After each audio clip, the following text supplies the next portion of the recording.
Sebelum nyawa ini berpisah dengan badan, belum ada kata telat. Berguru dari ahli ma'rifatullah yang bersyariat, yang mengindahkan syariat dengan kalamnya. Ya? Ada orang soleh secara zahir, tapi kalamnya merendahkan orang, berbohong atas nama Rasul. Kita nggak masuk itu. Kita nggak masuk itu, Pak. Ya? Ini sudah melanggar adab badan Nabi.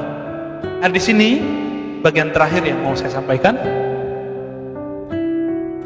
Panjang ya, musyuruk. Ada kriteria syekh yang ideal. Mau cari guru yang ideal, ini dilengkapi di sini oleh Imam Ibnu Ajibah mensyarah kitab Hikam. Ilmun sahih. Pertama, ilmunya harus sahih. Itu yang tadi saya katakan. Ilmu yang sahih itu ma'rifatnya tidak membuat dia membatalkan syariat. Ya. Sekarang kebalikan, antum punya guru kebalikannya, dia syariatnya bagus tapi dia membatalkan ilmu hakikat. Banyak hari ini, banyak.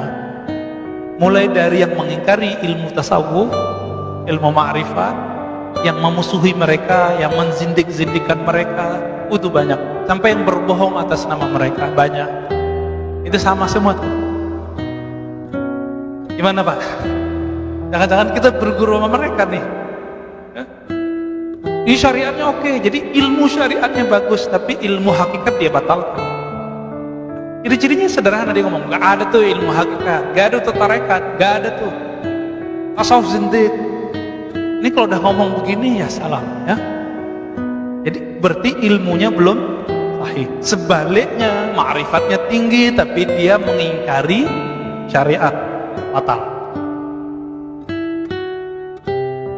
Wa dzauqun sharih, zauq yang sharih. Apa arti zauq? Perbedaan antara ahli qalbu dengan ahli fikih satu aja Pak. Ahli kalam, ahli akidah. Ahli akidah, ahli tauhid itu sering bercerita tentang Allah beristawan gimana, turunnya gimana, sifatnya berapa, sifatnya begini, sifatnya begitu, takwil boleh atau tidak, pembagian tauhid. Namanya orang ahli tauhid, ahli di teori.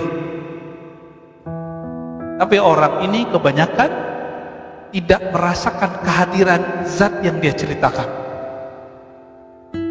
Dicek aja sholatnya Pak, ini bisa ngomong Pak, sajadah ini bisa ngomong, tempat ini bisa ngomong.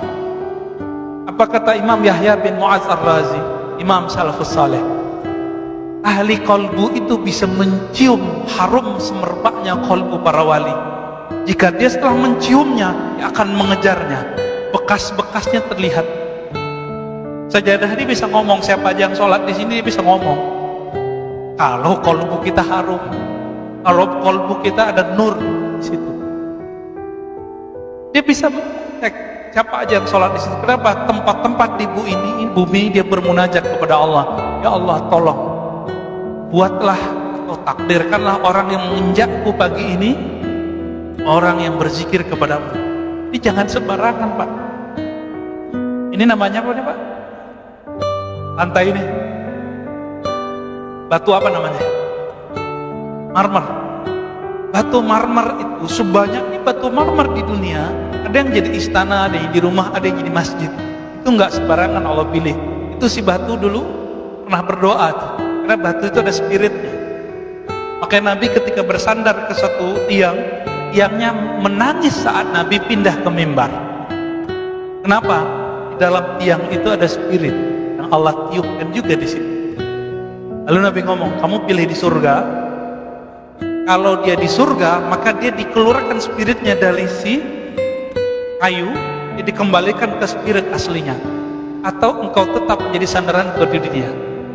Baru dia, ini Nabi itu berbicara ke tiang, dan itu terdengar oleh sahabat-sahabat nangisnya tiang itu.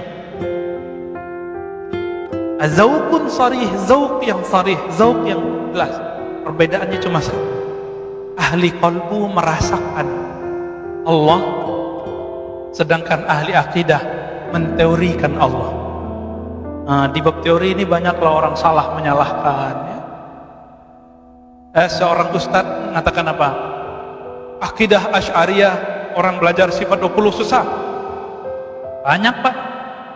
Alhamdulillah masjid ini beberapa tahun yang lalu sudah berhasil mengangkat orang ini tidak ngajar lagi di sini. Bak bejibaku juga ya. Alhamdulillah. Ya. Itu guru-guru Bapak semua di kampung dulu, kiai-kiai kita di kampung itu dianggap sesat sama dia.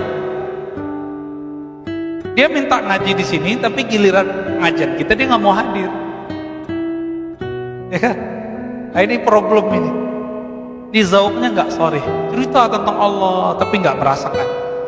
Dalam sholatnya dia membayangkan dia mau ngomong apa, menyiapkan materi mau diceramah apa.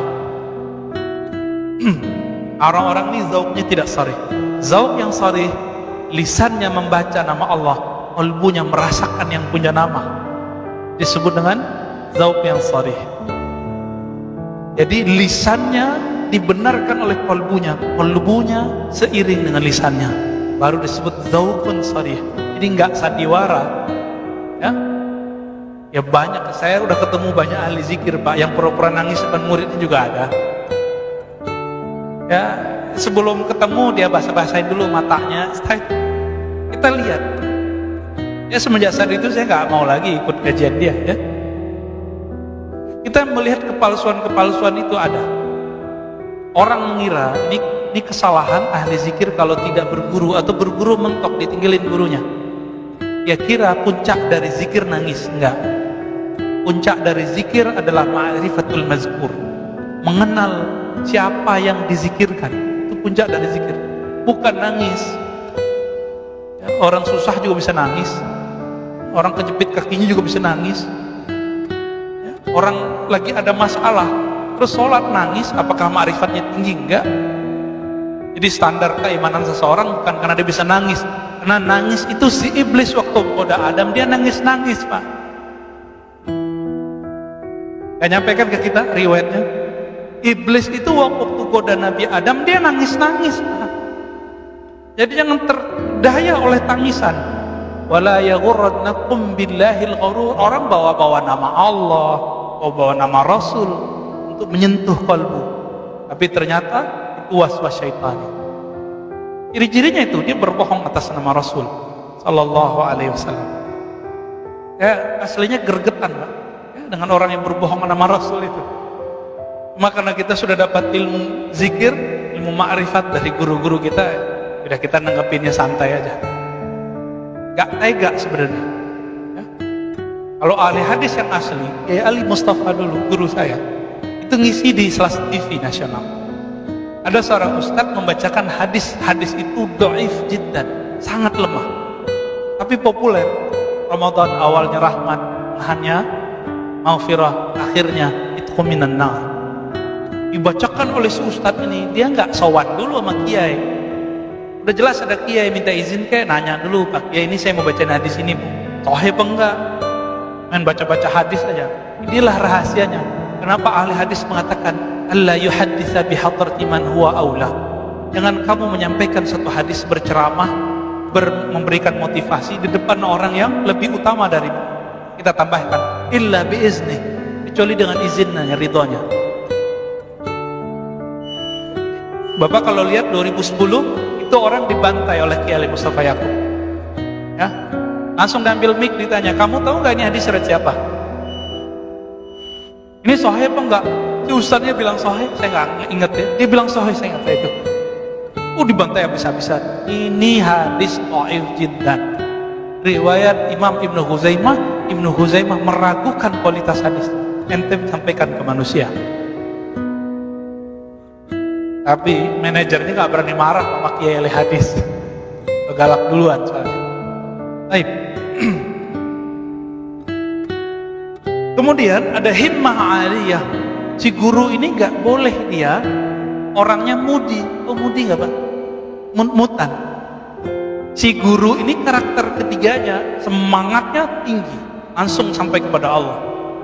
Ciri-ciri orang begini, dia ini hatinya sensitif, tapi dia mengalah dengan hati yang sensitif itu untuk kepentingan jamaah murid.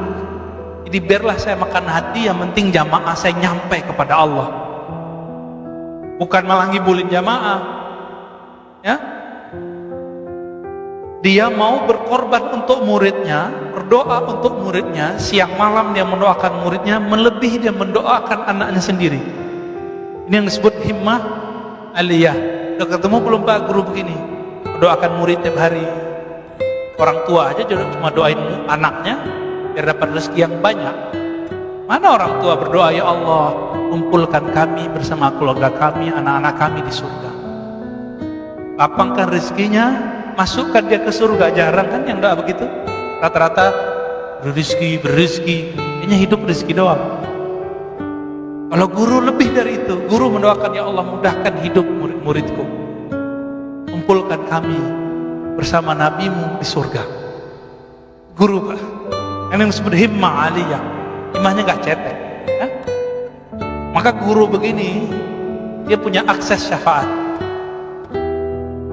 Walaupun dia tidak bisa memberi syafaat secara mutlak, dia harus dapat izin dulu dari Nabi Muhammad SAW. Wahalatun mardiyah. Nah, kondisi orang ini, kondisi itu ada dua.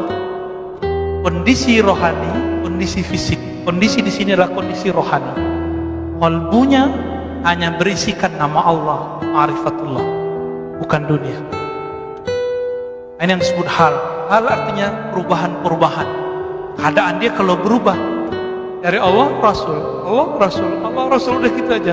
Mintanya cinta Allah, mintanya cinta Rasul. Kalau sudah ketemu orang begini, Bapak ambil ilmu dari dia. Karena apa? Karena dialah yang disebut al-mursyid al-kamil, mursyid yang ideal. Yang pertama apa tadi?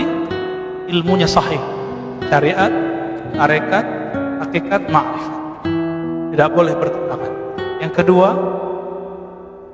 kedua, zauqun sarih. Dia lahir batinnya sama. Jadi lisannya dibenarkan kalbunya dibenarkan lisannya. Yang ketiga, himmah aliyah, semangatnya tinggi, tidak gampang futur. Yang gampang futur siapa? Futur ini don, mudi, itu jamaah murid. Tapi kalau guru nggak boleh futur, ya nggak boleh tersinggung dikit kemudian nggak mau ngajar lagi, nggak. Ya.